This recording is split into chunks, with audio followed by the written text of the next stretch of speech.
আমাদের আজকের যে কার্যক্রমটা চলছে সুন্দরবন টিভির উপস্থাপক তৈরি, অর্থাৎ আমরা কিভাবে উপস্থাপনা করতে পারি, কিভাবে আমরা টক শো পরিচালনা করতে পারি, তো আমাদের সে বিষয়ে আমার এই প্রিয় শিক্ষক জনাব মোহাম্মদ রবিউল ইসলাম। তিনি খুলনা জেলার পাইকগাছা উপজেলার পাটকেলপোতা সরকারি প্রাথমিক বিদ্যালয়ে কর্মরত আছেন।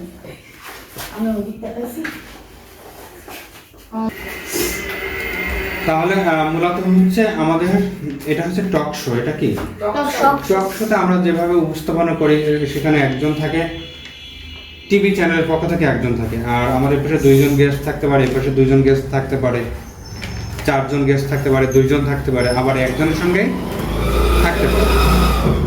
তো আমরা আজকে যে বিষয়টা প্র্যাকটিস করছি সেটা হচ্ছে আমাদের আজকের চ্যানেলে একজন ব্যক্তি সাক্ষাৎকার দিতে আসছে। তো আজকে সাক্ষাৎকার দিতে আসছে কে? তোমারই প্রিয় স্যার। পরের দিন হয়তো আসতে পারে কোনো একজন সঙ্গীত শিল্পী, আসতে পারে কোনো একজন খেলোয়াড়, আসতে পারে, অথবা মনে করো যে তোমরা মনে করো যে সবার সঙ্গে কিন্তু আমার সাক্ষাৎকার চলছে, যাতে সব প্রস্তুত থাকবে। হ্যাঁ, এরপরে বলবে স্যার যে আমাদের চ্যানেলে আসার জন্য আপনাকে অনেক ধন্যবাদ এবং কৃতজ্ঞতা জানাই। তখন স্যার বলবে স্যার ধন্যবাদ স্যার। হ্যাঁ স্যার, আপনাকে ধন্যবাদ করি। না, খুব খুব ধন্যবাদ এরকম বল স্যার, আপনাকে অনেক অনেক ধন্যবাদ। আমাদের আজকের অতিথি আমারই প্রিয় শিক্ষক মোহাম্মদ রবিউল ইসলাম। তিনি খুলনা জেলার পাইকগাছা উপজেলার 19 নং পাটকেলপোতা সরকারি প্রাথমিক বিদ্যালয়ে কর্মরত আছেন। চলুন আমাদের আজকের প্রিয় ব্যক্তির জীবনী নিয়ে কথোপকথন। আশা রাখি সম্পূর্ণ সময় জুড়ে আমাদের সাথেই থাকবে। Very good. তো আমরা এখানে বলতে পারি যে আসসালামু আলাইকুম। প্রিয় দর্শক, আশা করি অনেক অনেক ভালো আছেন। আলহামদুলিল্লাহ, আমিও ভালো আছি। তো আমরা চলে আসলাম সুন্দরবন টিভির নিয়মিত আয়োজন প্রিয় ব্যক্তির সঙ্গে কিছু কথা অনুষ্ঠান। সাথে আছে আমি আল মেহবুব আয়ান। আর আজকে আমাদের মাঝে যিনি অতিথি হয়ে এসেছেন আমারই প্রিয় স্যার জনাব মোহাম্মদ রবিউল ইসলাম।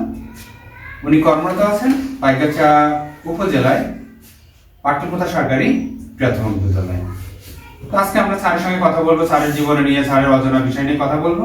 তো প্রিয় দর্শক, আশা করি পুরো সময় জুড়ে আমাদের সাথে থাকবেন। তো চলুন শুরু করা যাক।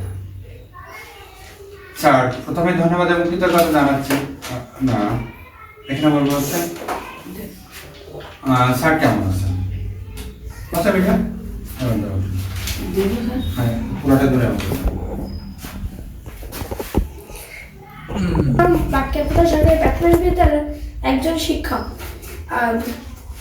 আমরা এটা জানি না যে আপনি কত সাল থেকে এখানে কর্মরত আছেন। আপনি একটু বলবেন প্লিজ? ধন্যবাদ। মিম বলে প্রশ্নটা। স্যার, আমি জানি আপনি পাটকেলপোতা সরকারি প্রাথমিক বিদ্যালয়ে একজন হাত উপরে, হাত টেবিলের কাছে থাকবে না। একেবারে মনে করো মানে ইয়ে হচ্ছে, তোমার শুটিং হচ্ছে, হ্যাঁ মানে অন লাইভে আছো, সেভাবে পরিস্থিতি নিয়ে কথা বলছো। স্যার, হাতটা স্যার কোথায় থাকবে? হাতটা আমার এই লেভেলে থাকবে। হ্যাঁ, এই বুকের লেভেলে? একেবারে কাছে না, অনেক দূর, এরকম দূরেও না, একটু যে লেভেলে থাকে। সোজা বসে আপনার মনে করো আমরা জানি আপনি আঙুলগুলো সব অ্যাটাচ থাকবে, ফাঁকা থাকলে হবে না। স্যার আমরা জানি আপনি পাইকগাছা মডেল সরকারি প্রাথমিক। স্যার, আমাদের বাংলাদেশে আঙুলগুলো বলেছেন অ্যাটাচ থাকবে। হ্যাঁ স্যার, আমাদের বাংলাদেশে বিভিন্ন ধরনের পেশা আছে, যেমন army, police, banking, BGB, fire fighter ইত্যাদি। শিক্ষকতা পেশায় আসার কারণটা কি? এক্সেলেন্ট, আপনার কিন্তু চমৎকার হয়েছে। কিন্তু আমার চোখ কখনোই চারের দিক থেকে, অর্থাৎ আমার স্টুডিওতে যিনি গেস্ট থাকবেন সবসময় তার দিকেই কথা বলবো। আবার যখন দর্শকের উদ্দেশ্যে বলবো তখন আমার চোখ ঘুরে আসবে কোথায়? আর্মি, বিজিবি ইত্যাদি ইত্যাদি এইগুলোর বিষয়, সবগুলো বিষয় একটু চ্যালেঞ্জিং বিষয় তো থাকেই। আর আপনার শিক্ষকতার বিষয় কোনো চ্যালেঞ্জিং বিষয় আছে কি? আর সেটা থেকে থাকলেও সেটা আপনি কিভাবে ওভারকাম করেন? আপনার কাছ থেকে শুনবেন। এই প্রশ্নটা হাসি খুশি থাকবে। স্যার এবার আমরা একটি মজার প্রশ্নে আসব, যেটা আপনি শুনলেও খুশি হতে পারেন, আমাদের দর্শকদের শুনলেও খুশি হতে পারে। ধরেন আপনি যদি একদিনের জন্য বাংলাদেশ প্রধানমন্ত্রী হন এবং একটি কাজ করার আপনাকে পূর্ণ ক্ষমতা দেওয়া হয়, কোনটি করতে একটু বলবেন? ধন্যবাদ, আপনার অনেক চমৎকার প্রশ্ন করেছেন, ধন্যবাদ। আমার আঙ্গুলটা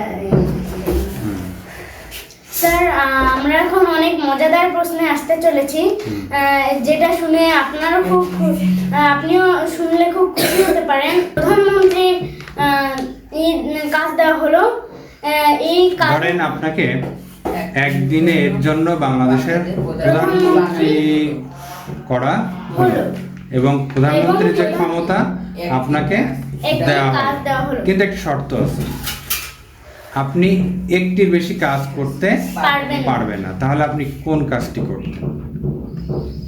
কি বলছে আবার খেয়াল করুন। মধ্যে আপনাকে যে কোনো একটি কাজ করতে দেওয়া হবে, সেই কাজের মধ্যে আপনি কোন কাজটি করবেন? গুড, একটু ভেঙে বলুন, সে কামনা করি।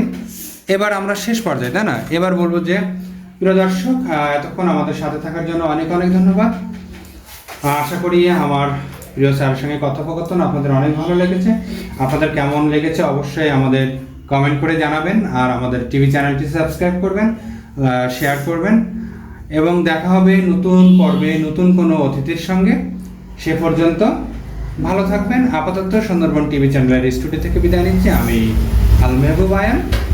আল্লাহ। হ্যাঁ, আপনাদেরও ধন্যবাদ, কারণ আপনারা এতক্ষণ আমাদের সাথে থাকার জন্য। আর যদি আমাদের এই চ্যানেলটি ভালো লাগে, আমাদের কথোপকথনটি যদি ভালো লাগে, তাহলে আমাদের চ্যানেলটি সাবস্ক্রাইব করবেন, বেল আইকন করবে আগামী পর্বে নতুন কোনো অতিথির সঙ্গে।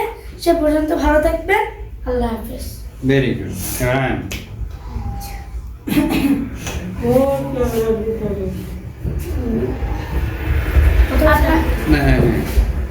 আমাদের স্টুডিওতে আসার জন্য আপনাকে অনেক ধন্যবাদ। স্যার আমাদের স্টুডিওতে আসার জন্য আপনাকে অনেক ধন্যবাদ। এবার প্রিয় দর্শক আপনাদেরও অনেক ধন্যবাদ আমাদের সাথে থাকার জন্য। আর আমাদের এই ভিডিওটি যদি ভালো লাগে তাহলে সাবস্ক্রাইব, লাইক এবং শেয়ার দিয়ে আমাদের সাথে থাকবেন, সুন্দরবন টিভির সাথে থাকবেন। দেখা হবে পরবর্তী পূর্বে দেখা হবে নতুন পর্বে। এতক্ষণ সাথে থাকার জন্য ধন্যবাদ।